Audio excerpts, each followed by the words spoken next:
নেশা আর ধূমপান একটু পার্থক্য আছে। নেশা দ্রব্য, মাদক দ্রব্য, মাদকাসক্তি হলো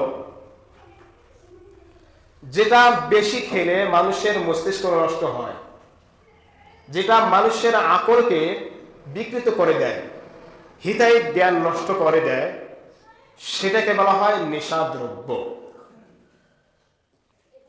নেশা দ্রব্য বিভিন্নভাবে গ্রহণ করা যেতে পারে।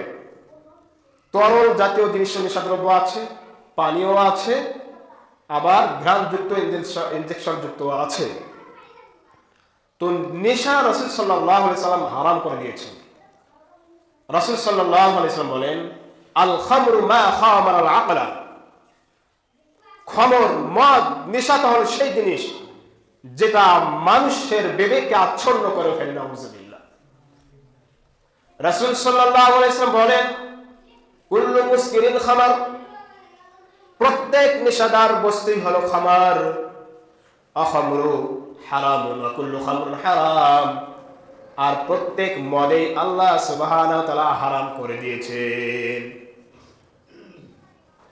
রাসূল সাল্লাল্লাহু আলাইহি সাল্লাম বলেছেন, যে জিনিস বেশি খেলে নেশা হয়, মানুষের আকল আচ্ছন্ন করে ফেলে, বিবেককে আচ্ছন্ন করে ফেলে, তা অল্প খাওয়াও হারাম। সম্মানিত মুসলিমবৃন্দ, ধূমপান খেলে নেশা হলেও হতে পারে, তবে আকল কিন্তু নষ্ট হয়। ধূমপান হলো খারাপ আসক্তি। ইসলামের মূল নীতির দিক থেকে ধূমপানও হারাম।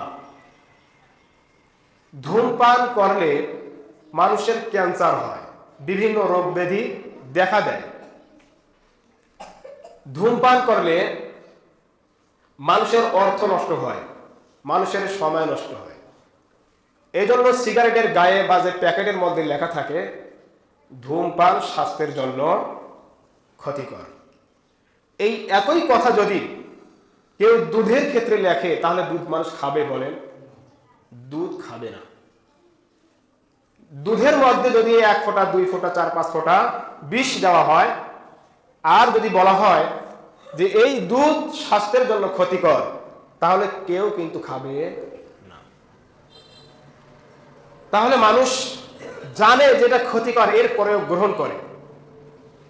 যে জিনিস ক্ষতিকর, যে জিনিস মানুষের দেহ নষ্ট করে, মানুষের অর্থ নষ্ট করে, সময় নষ্ট করে, সেই জিনিসটা ইসলামের মূলনীতিতে হারাম।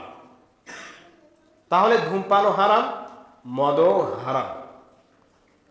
রাসূল সাল্লাল্লাহু আলাইহি সাল্লাম বলেছেন, যে পৃথিবীতে শরাব পান করবে, শরাব মানে মদ পান করবে, সেবন করবে, গ্রহণ করবে, আখিরাতে আল্লাহ তাকে কোমল পানীয়, সেই আখিরাতের সুস্বাদু উন্নত মানের শরাব পান করাবেন না, সে বঞ্চিত থাকবে।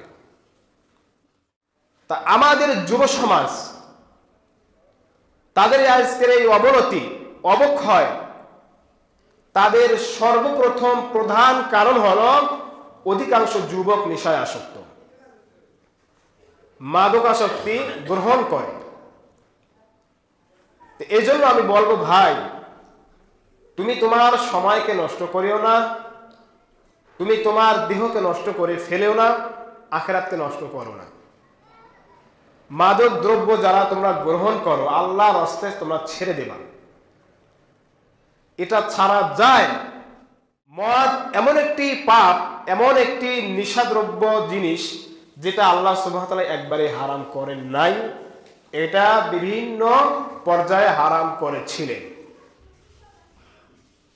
প্রথম পর্যায়ে ছিল, আল্লাহ তাআলা বলেন, ওয়ায়াসআলুনাকা আনিল খামরি ওয়াল মাইসির কুল ফীহিমা ইসমুন কাবীরুন ওয়া মানাফিউ লিন-নাস ওয়া ইসমুহুমা আকবারু মিন নাফইহিমা।